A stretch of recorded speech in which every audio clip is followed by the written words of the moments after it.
Hola chicos, ¿qué tal? ¿Cómo están? En el video de hoy vamos a hablar un poquito sobre la continuidad entre la tragedia latina y la tragedia griega clásica. Porque en un video anterior estuve hablando sobre la tragedia clásica, pero casi todo lo que expliqué era puntualmente sobre tragedia griega. ¿Sí?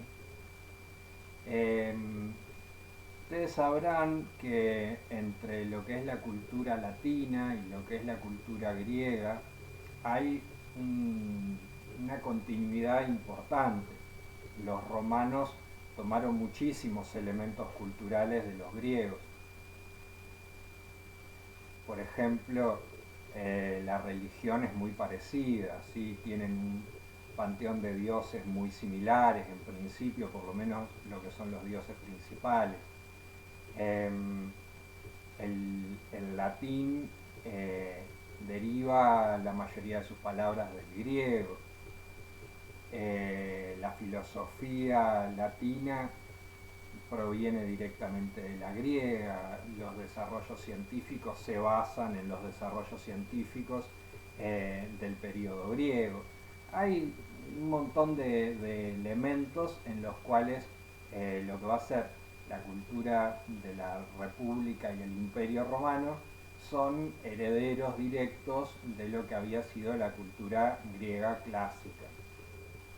De hecho, las familias romanas de dinero solían tener como preceptores de sus hijos, como maestros de sus hijos, a algún esclavo griego, ¿sí? Porque se los consideraban más cultos. ¿Sí? Bien, el tema del teatro no va a ser la excepción. El teatro latino va a tomar muchísimos elementos del teatro griego, siendo probablemente el principal sus mitos. Porque como les decía, la religión era muy parecida. Entonces, esos mismos mitos que los trágicos griegos tomaron para sus obras, van a ser en general los mismos que vamos a ver en la tragedia latina. No obstante, hay muchísimas cosas que cambian en el contexto, que cambian en la forma de percibir lo que es el hecho teatral y que todas estas cosas van a tener alguna incidencia sobre lo que va a ser el formato de la tragedia, el formato del teatro en general, los recursos que se van a usar, el tipo de parlamento, el tipo de personajes, etcétera, ¿sí? Muy bien.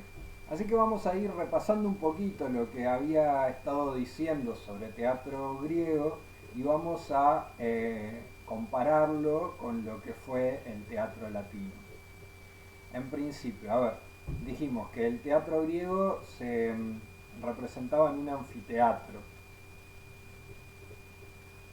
un espacio abierto, muy grande.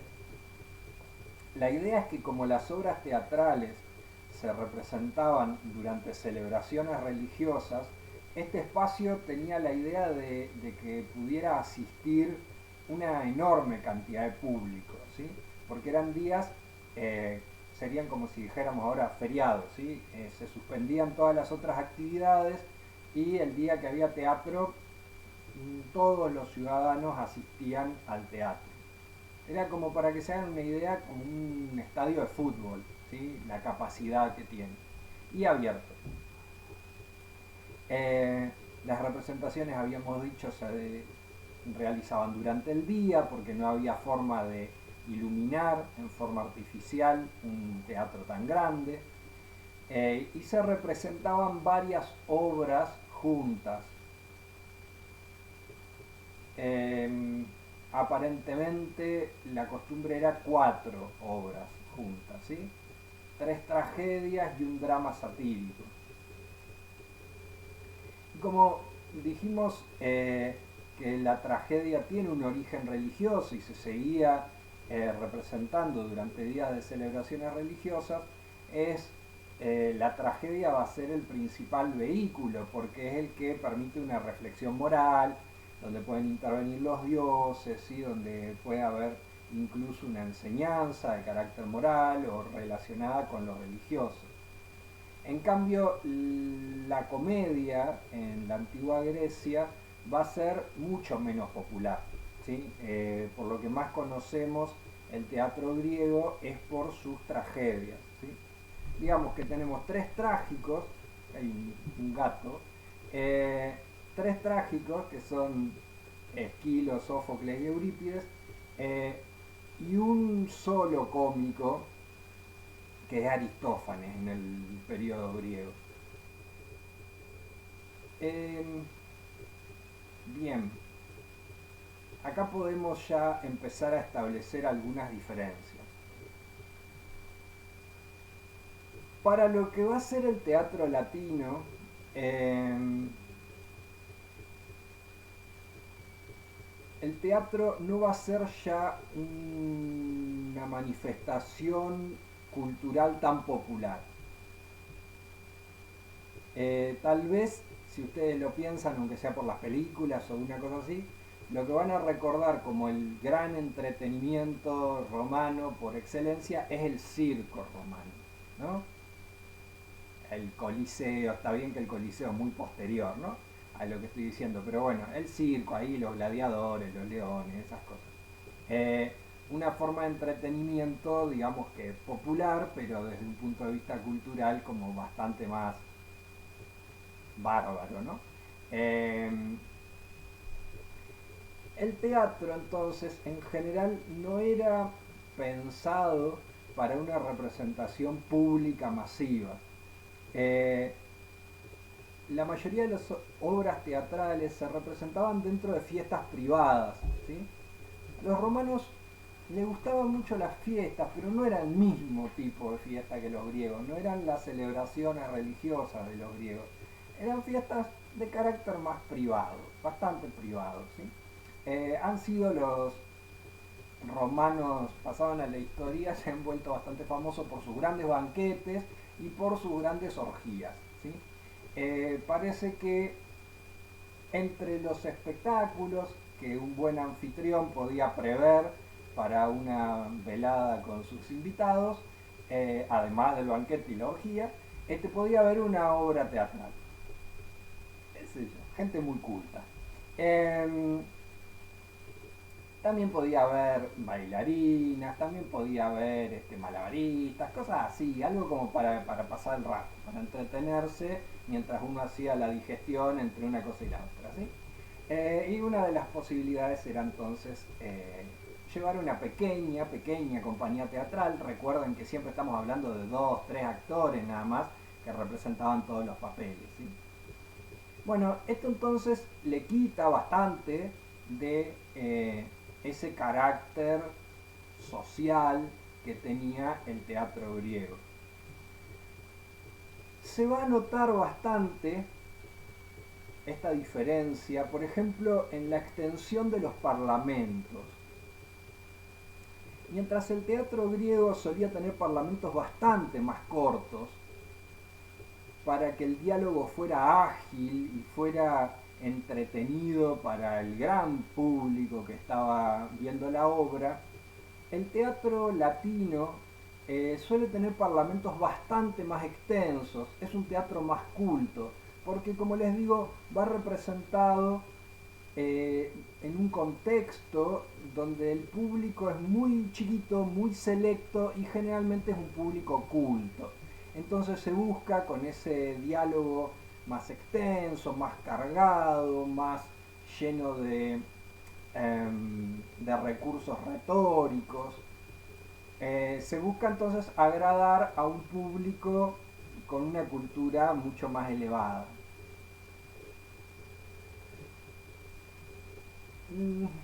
No sé si el resultado les gusta o no, eso después lo evaluarán ustedes.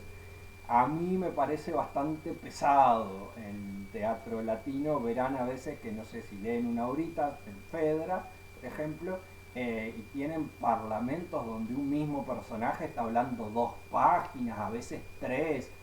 es muy poco natural, por un lado, porque en general cuando la gente tiene un diálogo no habla tanto de corrido, sino que el diálogo es un poco más fluido, ¿no es cierto? Tiene un poco más de ida y vuelta, no es que yo me pongo a hablar y declamo durante 15 minutos.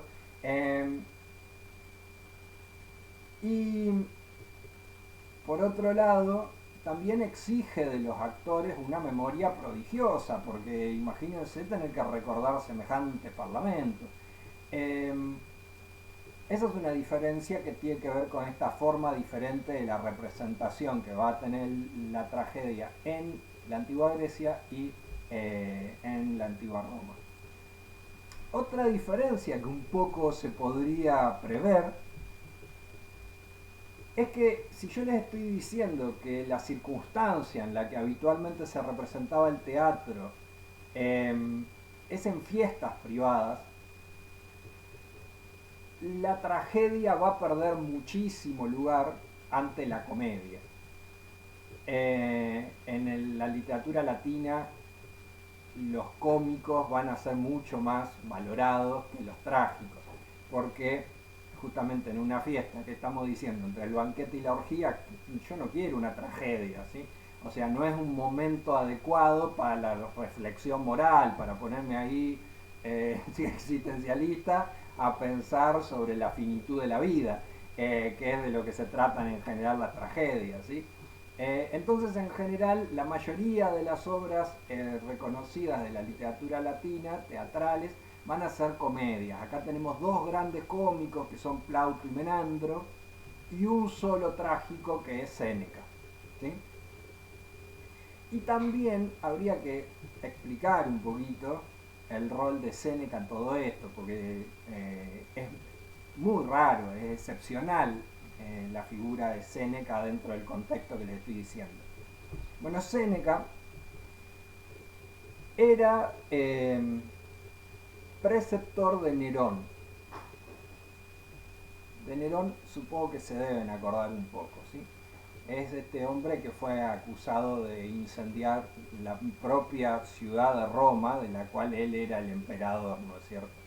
Eh, la mayoría de los historiadores lo hacen ver como que tiene alguna especie de desorden mental, ¿no?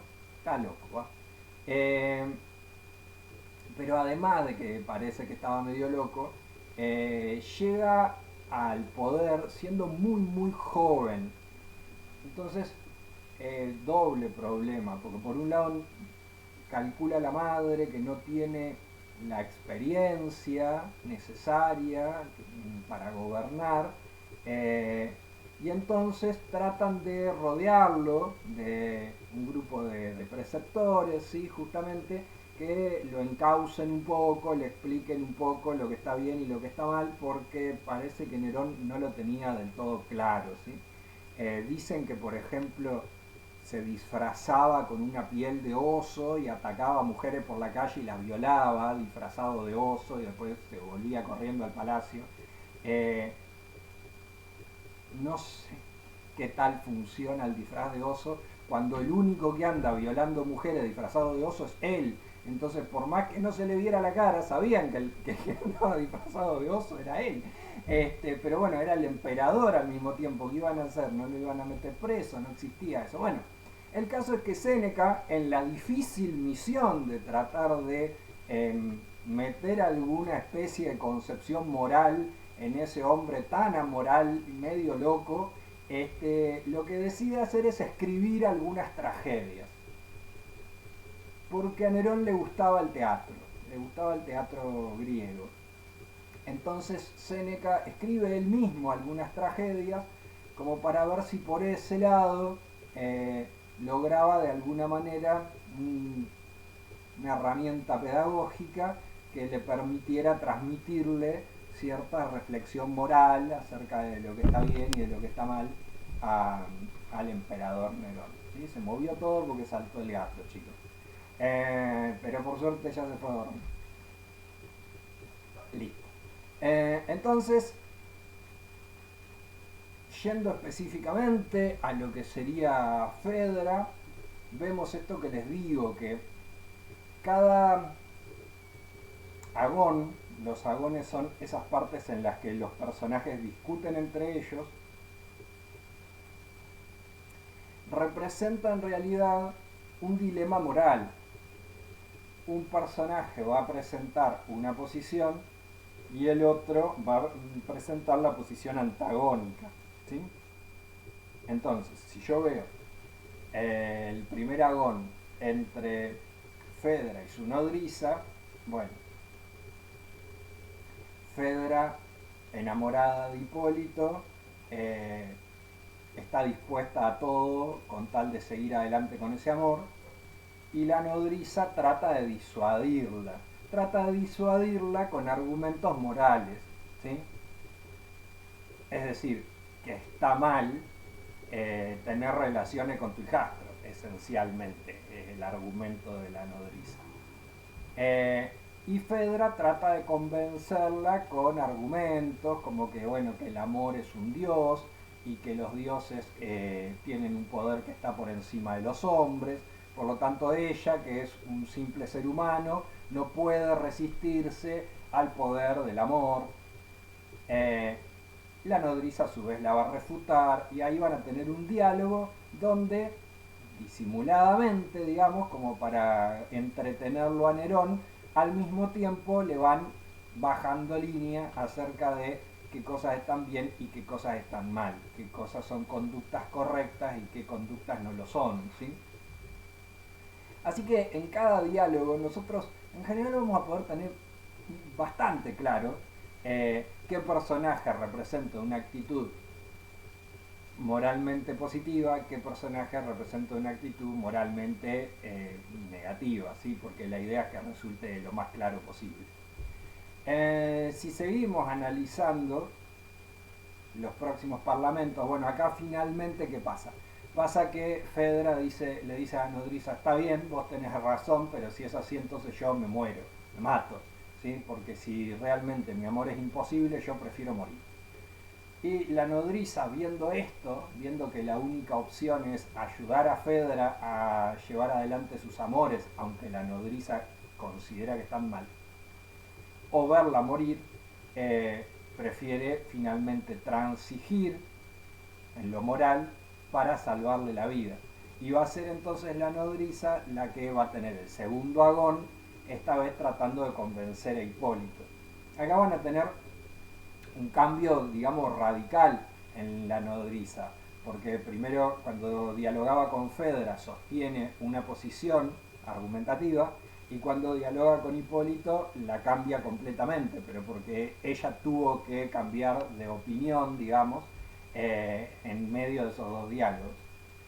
Y ahí lo mismo, van a haber argumentos de la nodriza por un lado, que de lo que va a estar tratando de convencer a Hipólito es de que abandone esa forma de vida en contacto directo con la naturaleza, tan solitaria, que él es el heredero al trono, que tiene que pensar en sus conciudadanos, que algún día los va a gobernar, que no es bueno por la edad que él tiene, que esté todo el tiempo solo, como si fuera un viejo, que ya va a haber tiempo para eso, que ahora tenga más alegría y que tenga más amigos y más amigas, ¿sí? O sea, lo que la nodriza está tratando de hacer es convencer a Hipólito de una cuestión general, pero para llegar al punto particular, y es que sabe que Fedra le va a declarar su amor en el diálogo siguiente, ¿sí?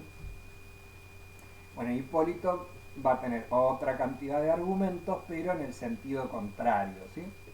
Como vemos entonces, si lo reducimos a esta estructura, digamos que es bastante sencillo entender la obra de Fedra, ¿sí? Es constantemente una sucesión de diálogos en los que se proponen diferentes conflictos morales, en los que un personaje va a representar lo que está bien y otro lo que está mal, ¿sí? Lo que pasa es que los dos van a argumentar correctamente, aunque desde el punto de vista ético, digamos, los dos no van a poder tener razón, sí que los dos van a utilizar buenos argumentos para sostener su posición, ¿sí? Ahora, una última cosita. si Séneca está tratando de instruir a Nerón, como les estaba diciendo, tal vez está bien que les explique que no tiene que dejarse guiar por sus pasiones, ¿sí? No debe dejarse arrebatar por sus sentimientos o sus impulsos, y sobre todo no tiene que violar romanas disfrazadas de osos, ¿sí?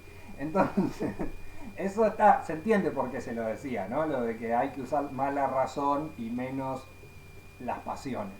Pero lo más importante va a ser que Séneca le tiene que tratar de explicar a Nerón lo que es un buen y un mal gobernante, porque lo importante de Nerón es que es el emperador, no es un romano cualquiera. Entonces, en una segunda parte de la obra, la reflexión, cuando aparezca Teseo, que es el rey, ¿sí? La reflexión va a pasar más por el lado de lo que son las medidas de gobierno, por el lado de lo que es un buen gobernante, un mal gobernante y de qué manera tiene el rey que conducirse respecto de las decisiones que toma y de la forma en la que gobierna, ¿no es cierto? Pero eso, bueno, lo van a ver en la segunda mitad de la obra, ya cuando aparezca el personaje de Teseo. La primera mitad parece que el conflicto tiene más que ver con si ceder o no ceder a los sentimientos, y la parte del gobierno aparece más en la segunda mitad. Bueno, eso, más o menos. Espero que les resulte un poco más claro y que les sirva para ir entendiendo mejor tanto los contenidos teóricos como lo que es la lectura de los textos, ¿sí? Si no, como siempre les digo, chicos, me preguntan cualquier duda que les haya quedado. Me preguntan por acá o me preguntan por el Classroom, ¿sí? Nos vemos, cuídense mucho.